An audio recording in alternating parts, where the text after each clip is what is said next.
Hi friends, अगर आपको income tax department से कोई नोटिस आता है और उस नोटिस पर डॉक्यूमेंट आइडेंटिफिकेशन नंबर यानी कि हम आज आपसे डिन के बारे में बात करने उसमें मैंने बताया डॉक्यूमेंट आइडेंटिफिकेशन नहीं है ना उस नोटिस पर, तो वो जो नोटिस है वो वैलिड है या नहीं है, ये मैं आज आपसे बात करने वाली। तो आपको उसका रिप्लाई करना चाहिए या फिर उसको इग्नोर करना चाहिए। तो फ्रेंड, आज हम इसका पूरा सच समझेंगे।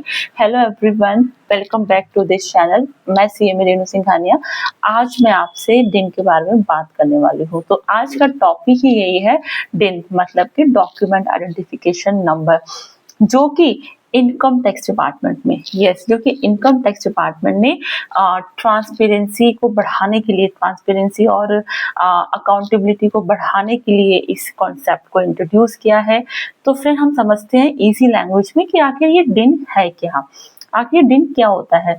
डिन एक यूनिक नंबर है, राइट, जो कि हर ऑफिशियल ऑर्डर पर, ऑफिशियल कम्युनिकेशन पर जनरेट किया जाता है। जैसे कि नोटिस हो गया, लेटर हो गया, ईमेल हो गया या फिर कोई ऑर्डर, उस पे इसका ये जनरेट किया जाता है डिन। और इसका पर्पस यही होता है कि हर कम्युनिकेशन ट्रैकेबल हो, कोई भी ट्रैकेबल हो, ट्रेसेबल हो, कोई भी फेक या फिर अनऑथराइज नोटिस इशू ना हो सके।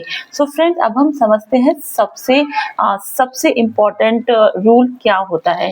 क्या है, सीबीडीटी ने, central board of direct taxes ने क्लियरली ये मैंडेट कर दिया है कि हर इनकम टैक्स कम्युनिकेशन पर डिन का होना बहुत मैंडेटरी है। डिन मतलब कि डॉक्यूमेंट आइडेंटिफिकेशन नंबर।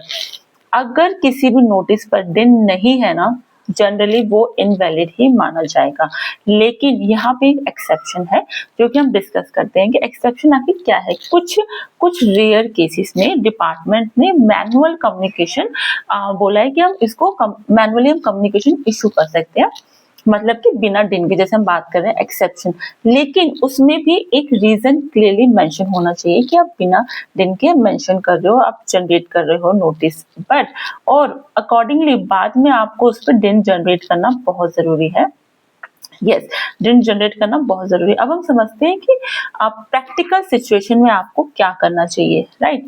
अगर सपोज आपको कोई नोटिस मिलता है बिना डिन के, तो सबसे पहले उसे आप वेरीफाई करोगे, राइट। हम वेरीफाई कैसे करेंगे, इनकम टैक्स पोर्टल पे जाएंगे, वहां पे ई फाइलिंग पोर्टल पर चेक करेंगे कि मेरा वही नोटिस रिफ्लेक्ट हो रहा है या फिर नहीं।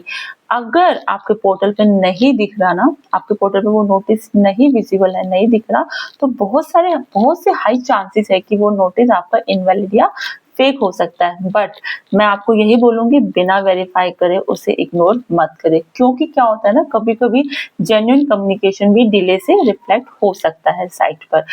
अब हम एक कॉमन मिस्टेक समझते हैं कि लोग आखिर क्या करते हैं। लोग अकॉर्डिंगली क्या करते हैं ना, जैसे हम देखते हैं क्लाइंट्स को, वो पैनिक हो जाते हैं और नोटिस को कंप्लीटली इग्नोर कर देते हैं, चैलेंज करते हैं। बट यू नो फ्रेंड्स, ये अप्रोच दोनों ही गलत होती है। सही अप्रोच क्या होती है ना, नोटिस को वेरीफाई करना, डॉक्यूमेंट अपने रेडी रखना और टाइम पे जवाब देना। और यस, अगर आपको नोटिस वैलिड होता है ना, तो टाइम पर आपको रिप्लाई देना बहुत जरूरी है।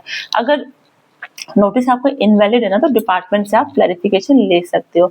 और पता है डिन का सबसे बड़ा एक और फायदा क्या है ना, डिन ट्रांसपेरेंसी को बढ़ाता है, राइट। और टैक्स पेयर के लिए ये फायदा है कि वो टैक्स पेयर को प्रोटेक्शन देता है against any kind of harassment और फेक नोटिस। तो फ्रेंड, इसका फाइनल टेक अवे मैं आपसे डिस्कस करती हूँ at end of this video कि income tax notice, income tax notice पर अगर आपका इनकम टैक्स नोटिस है ना, तो वो बिना डिन के जनरेट नहीं हो सकता, राइट। उस पे अगर डिन नहीं है तो वो नोटिस वैलिड नहीं माना जाएगा। और यस, आप उस नोटिस को ब्लाइंडली इग्नोर भी ना करें, जैसे कि हमने डिस्कस किया है ऊपर कि नोटिस को वेरीफाई जरूर करें साइट पर और तभी एक्शन ले। और यस फ्रेंड, अगर आपको ये इन्फॉर्मेशन यूजफुल लगी हो तो प्लीज इस वीडियो को शेयर करें, लाइक करें, सब्सक्राइब करें इस चैनल को। मैं आपको इसी तरह अपडेट्स देती रहूंगी और प्रैक्टिकल टैक्स नॉलेज भी शेयर करती रहूंगी। तो अब मिलते हैं नेक्स्ट वीडियो में। Thank you so much.